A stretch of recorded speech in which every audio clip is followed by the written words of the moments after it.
Cyberbullying, cyber stalking, cyber fraud, cyber scams, cyber hoaxes, and cyber terrorism. All of these are what we call internet-related threats, and it's likely that as a user, you will come under attack at some point. The internet is generally an open and anonymous environment, which makes it a paradise for predators, criminals, and dishonest people. There are many ways to take advantage of unsuspecting and gullible users. In this lesson, we're going to look at some of these ways and show you how to avoid getting caught out. By the end of this lesson, you should be able to distinguish between cyber threats like spyware, keyloggers, phishing, identity theft, social engineering, hacking, internet-related fraud scams, hoaxes, and DOS attacks. Describe the purpose of safeguards like backup, firewalls, passwords, user access rights and privileges, digital signatures, digital certificates, encryption, SSL, and public key encryption. So, are you ready to peer into the darker side of information and computer technology? Right, let's have a look at some of the ways that bad guys will try to sneak up on you. A common way that hackers and fraudsters get access to your computer files is by offering you free stuff that seems harmless, but actually is. This is called a Trojan. Although it will seem like you're downloading something you might want, it's actually installing a completely different program onto your computer without your permission. One type of malware that enters as a Trojan is spyware. Spyware records or spies on things like the specifications of your computer or the websites you visit and sends this information back to the spyware creator. Luckily, spyware can usually be detected and removed with anti-spyware software. Keyloggers are a more sophisticated kind of software that record the keys you press on your keyboard or the mouse clicks you make, and even may capture screenshots of your computer. You can also get hardware keyloggers.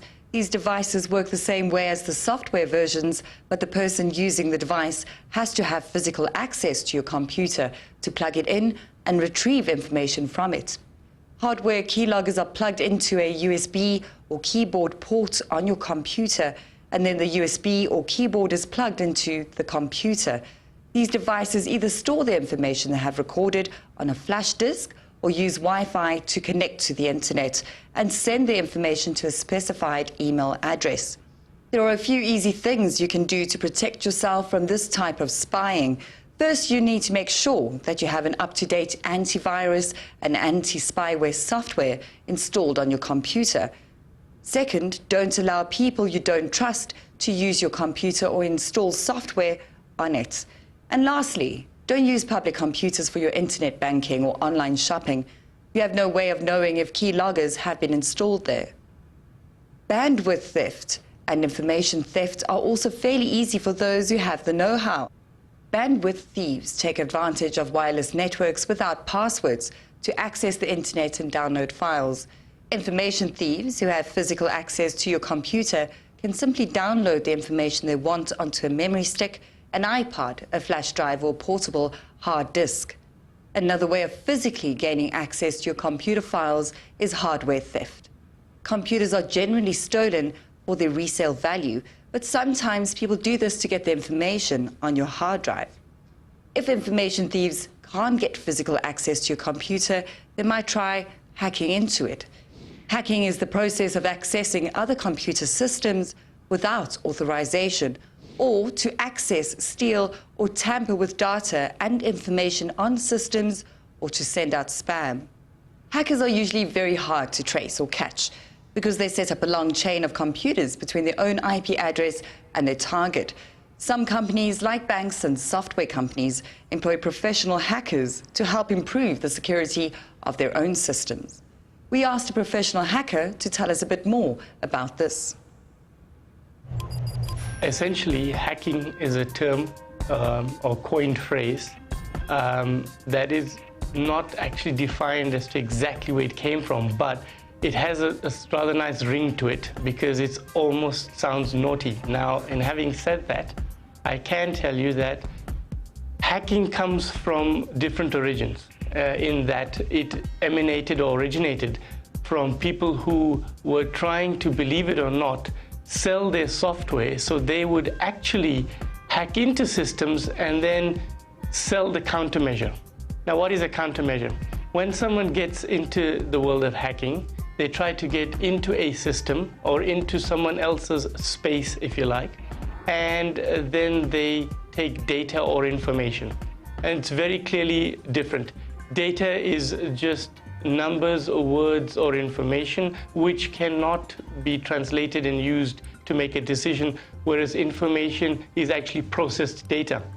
And taking advantage of such, they could literally, if you hear about banks or huge corporations, bring them down.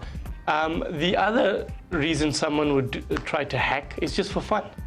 And generally, one thing to remember about hackers is they're also network specialists, in that they will try to get into a system or your system without actually getting permission and from a remote place. So someone could sit in Durban, for example, and hack into a system in Johannesburg, and you wouldn't be any the wiser. There is something that the general public or the young guns could actually go in and search for after their lesson, and it is something called CEH. It is hosted by the EC Council, and CEH is a certified ethical hacker. Yes, it actually exists. You can be certified as an ethical hacker.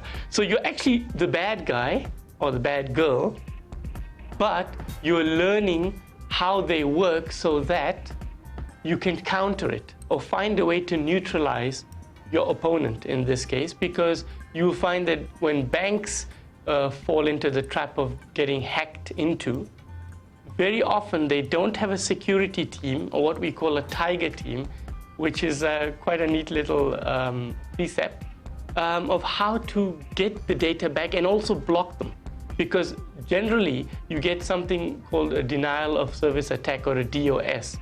And what happens is your entire system starts to shut down. It's almost like when a person gets sick. They get a viral infection, which is what this is. It's basically a viral attack or a virus. And your entire system starts shutting down because they don't know what's going on, you know, in the general public's case. So, you know, if they go into that or they Google, as we do nowadays, on the internet, CEH, or Certified Ethical Hacker, they would even get a breakdown of what hacking involves. And it is not necessarily security, though it could be network related. But you know what? A hacker can be somebody as simple as who's in your office, who walks to your machine, and when you're not there, or you're on a coffee break, or you've gone out for lunch, tries to access your data. They don't have to be in another town, another city, another country. They're sitting right there where you were 10 minutes ago, and they're trying to get in. That's a hacker.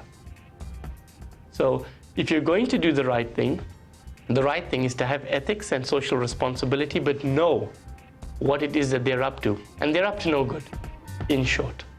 Another type of cyber threat is called social engineering. Social engineering is a term used to describe attempts to con people into giving out confidential information. This will compromise the security of data or give access to a network. One example of this is someone posing as a technician, pretending to be there to install new software or to fix a problem. Once he has access to your computer, he steals information or installs other programs like keyloggers or spyware onto your PC. Sometimes a social engineer will call you pretending to be from the IT department or help desk and ask for your password to test if the system is working. To avoid this type of attack, always ask for identification from technicians you don't know and never give out your passwords. One possible reason for these types of attacks is what is called identity theft.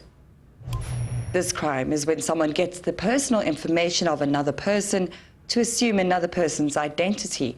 In this way, the fraudster can gain access to the person's finances or frame a person for a crime.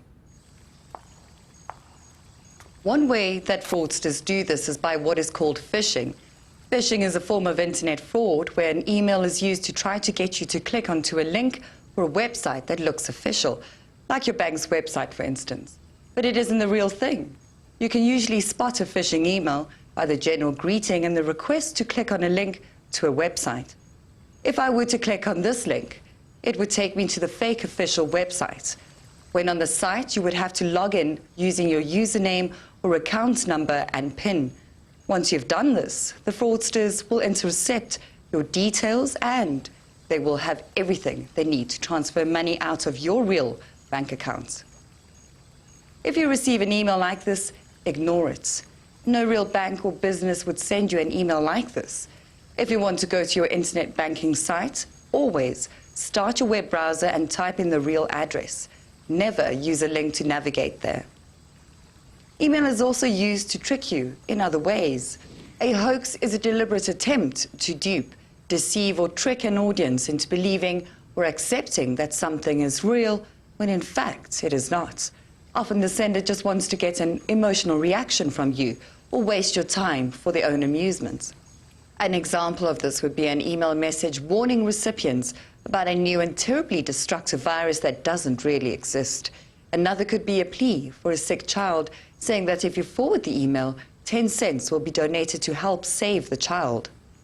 Sometimes, though, you might receive a hoax email which is part of a scam. For instance, this one tells me that I have won the lottery and must forward money to lawyers that will make sure that I get my prize money. If you're unsure if an email is a hoax or not, type a phrase from the email into a search engine and see what results are returned.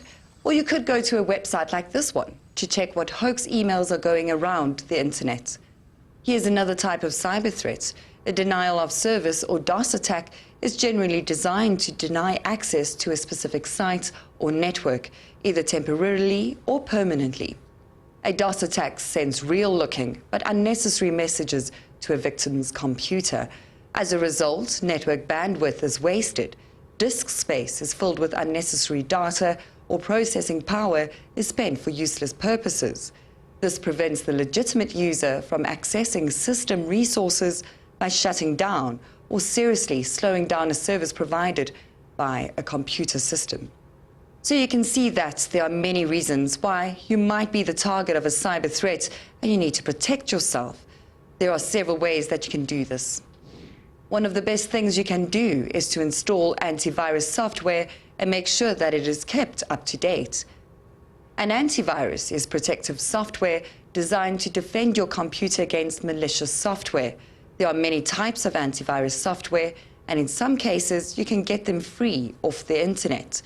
To be effective, your antivirus software needs to run in the background all the time, and because new malware is constantly being developed, it is important to update your antivirus regularly so it recognizes new versions of malicious software.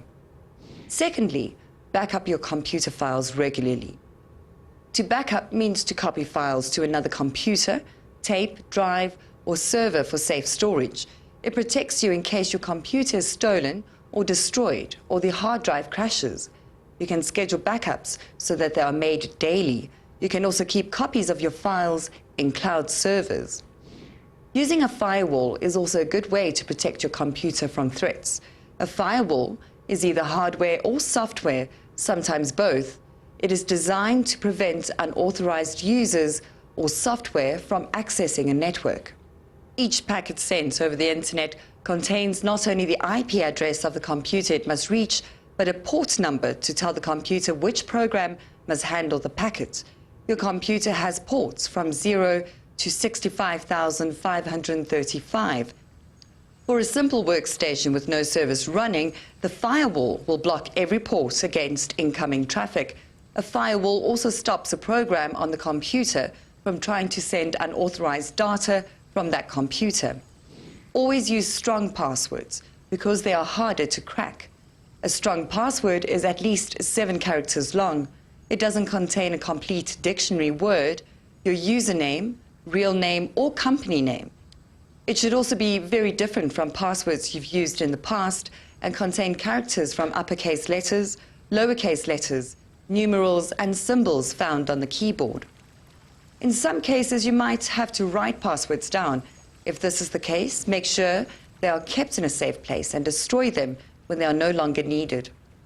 Never share passwords with anyone, and change passwords immediately if they may have been seen by someone else.